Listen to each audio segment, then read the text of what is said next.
All right, Ian, a couple of hours left until these hostages arrive back in the United States. President Trump said they're coming back at 2 a.m. Eastern time. He will be there on the tarmac to meet them. Ian, why were these hostages released? Well, clearly you have a situation where the North Koreans saw that they could take hostages in order to have a bargaining chip, and then they could give them back when they were able to get something that they wanted. But so that's it's an important question about what are they getting for it and what are we getting for it. But let's of course start by saying it's a great day for America. Anytime American hostages are released, you have 3 people coming back home to safety. They are in good health. That's very important. And President Trump gets credit for that. There's no question about that.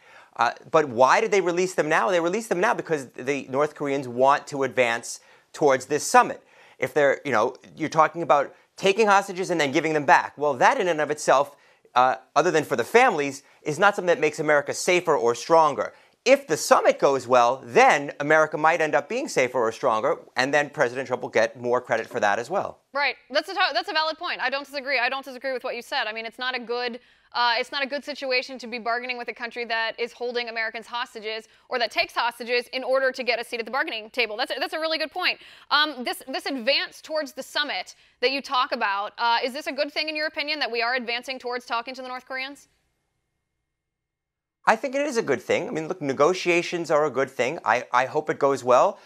More important than anything else to me is that America comes out, better off for anything any president does. We only have one president at a time.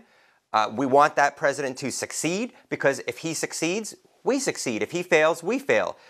You can argue about whether or not that's always the attitude people hold. I still remember that a few days after President Obama took office, Rush Limbaugh said he summed up his hopes for the Obama presidency in 4 words: I hope he fails. I don't say that about President Trump.